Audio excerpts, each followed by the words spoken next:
Hi guys, Caller here, bringing you set 2 of Flash vs. Luxury on the second day of the OSL, and this has to be the marquee fight played earlier today in the OSL. This is Game 2, and Flash is down 0-1 against Luxury. Absolutely nobody expected this. Every single foreign commentator I've seen commentate on any games talking about this game, every single writer writing previews for this match, basically wrote that Flash was going to take it either 2-0 or 2-1. Nobody expected Luxury to win on the first map, which was Troy, a very Terran-favored map. In fact, Luxury was the first Zerg ever to win on that map.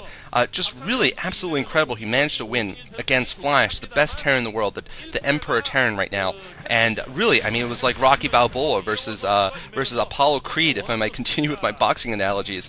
But today, we're going to see perhaps a very long and epic Zerg versus Terran game. This map is Andromeda, and we have, of course, Flash spawning in yellow at the 1 o'clock, Luxury spawning in orange at the 11 o'clock. And since Andromeda is a fairly macro-heavy map, this could turn out to be a very long game. And Flash sending it out an early SCV here. I think this is before he's built his supply depot. Yes, this is before he's built his supply depot. And Flash going for the 8 barracks build here. So Flash has gone for an 8 racks, and he's done exactly the same build. If you watch my cast of KTF versus Handed Stars, which I put up today, this was the build he did against Zero in his win against Zero. He went for an 8 racks, but it completely failed, and now we're seeing Supply Depot going down. So Flash, once again, this is almost exactly the same situation, same positions for both players, and the same map. And look at this!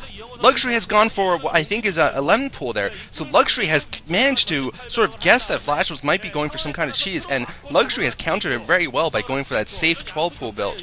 12 pool, of course, not being as economically efficient as going for the 12 hatchery, but a 12 pool I think will be able to help him protect very well against Flash. And look at those Luxury face masks. I have to say, there are a lot of fans for Luxury out here, more than I expected.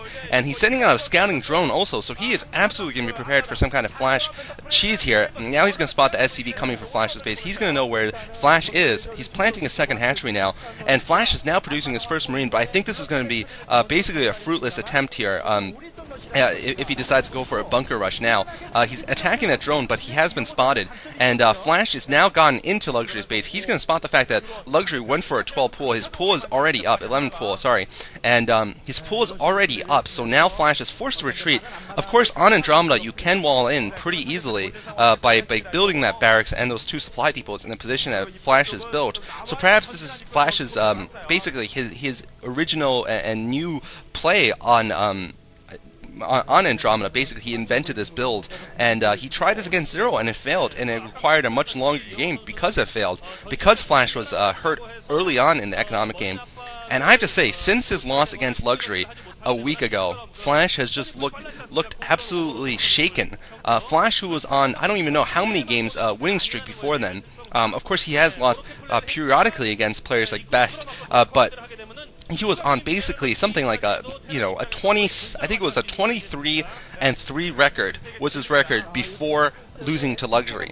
And now, since he lost to Luxury, he has been 1 win and 2 losses. He lost against both Hero and Free, 2 Protoss players, and he won against Zero, but Zero is a terrible Zerg player, so really that doesn't say much. And Flash is a little bit shot himself in the foot here. He has gone for his standard 1 racks into Command Center build, but because he went for the 8 barracks, which by that I mean you build the 8 barracks, the barracks on 8 SCVs before you get your supply depot. Because he has gone for the 8 racks, he is getting economically behind, especially now since Luxury has taken up his mineral-only natural expansion, which of course you can do very easily on Andromeda. And Luxury, of course, in the first game looked absolutely innovative, absolutely, as in basically I felt he studied Flash's build, studied Flash's play completely, and he knew exactly what to do. He went for a Guardian rush, and then eventually went for Ultra Ling and a very large drop on Flash's main. But what I think sealed his victory was also his play on the map Troy. He took what had been a very Terran-favored map and worked it to his advantage by picking up an early 3rd gas expansion and 3rd gas base, and sealing himself off by destroying the assimilators, and hence basically walling himself inside the base. And on this map, of course, he won't be able to do that so easily, to pick up his 3rd gas without moving considerably far away from his main base, and being in trouble from a medic marine push in the mid game. Flash now getting his macro up a little bit. He has a second barracks built, and he's also destroying that neutral simulator there, neutral power generator there, so he can make sure he can keep something overlooking his natural expansion, make sure that Luxury doesn't go for some kind of surprising drop there.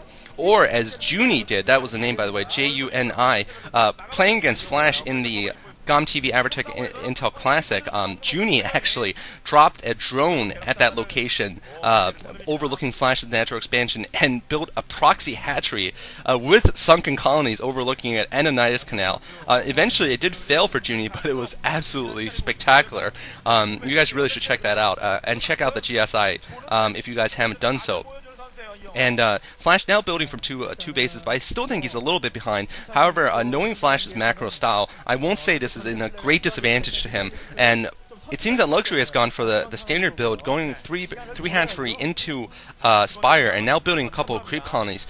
One question I have is, will Luxury stay with his build in Game 1? Will he go Fast Guardians? And I have to say, Fast Guardians is a pretty big risk to go for as a Zerg player. Basically, you have to have the right map, and you pretty much have to deny scouting from the Terran player, or else the Terran player will just have a lot more science vessels, or will go for a very good timing push right before your Guardians morph, and try to destroy you then. Of course, what Luxury did in the first game to try to stave that off was build an absolute ton of sunken colonies, and now Flash moving out with a Medic Marine group. I think he's going to try to go for a timing push here on Luxury's three sunken colonies, and Luxury getting his Zerglings pinned in here. He's losing 4 Zerglings. That's not going to help his defense at all. And 3 Sunkens up for Luxury here. And Flash now has enough forces in his main base at that choke point in order to ward off at least those 4 little Zerglings. Factory going up for Flash now. And we'll see if Flash decides to deviate from an SK Terran build. In the first game against Luxury, he went for tanks fairly early on because Luxury had gone for so many sunken colonies, and Flash didn't have a way of getting past them without destroying them, of course. And Hydra's then going up for Luxury now. Flash looks like, it seems that Flash is not going to be able to go for a timing attack before these Mulisks come out. Now he's building his turret walls. By the way, Luxury has an expansion going up at the lower left corner. I'm not sure who she's praying for, but both of these players are worthy of prayer. Unlike some of the players I just cast in KTF versus Hambit, they weren't worth... never mind, I won't go into it, but they were just pretty terrible. But Flash and Luxury are both absolutely great players, and now Luxury is going to be going in for a Mulisk crest. I believe he has 9 Mulisks in that clump there.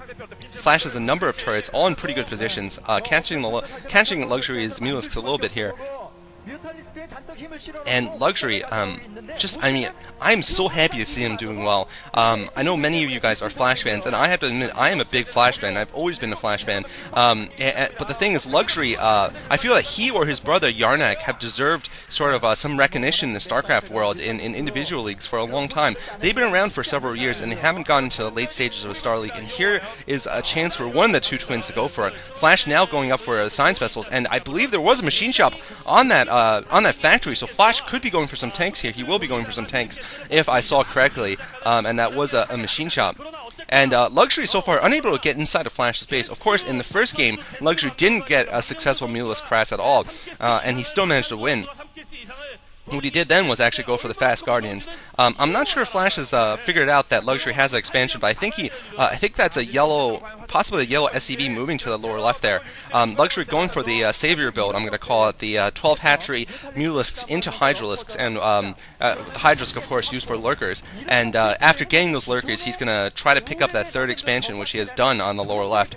This is the build that Savior basically pioneered against Terrans, and it was a very, very effective build until Terrans learned how to combat it. Mainly what you do is you try to take down the extra expansion of the Zerg, you try to deny him that 3rd gas expansion, and at the same time you go SK Terran to deal with the lurkers. Now the first lurkers are out for Luxury, and now we're moving into the mid-game without a lot of combat here, and this is a little bit, well, this is actually, I think, working well for Flash here, because Flash is known so much for his late-game control. He's pretty much looked unstoppable in the late game against Zerg players until Luxury came to the scene. He managed to beat Jaedong very easily, very emphatically in the late game, in the GOM-TV Star League Invitational a few months ago. He managed to beat Jaedong very well, even going to the late game against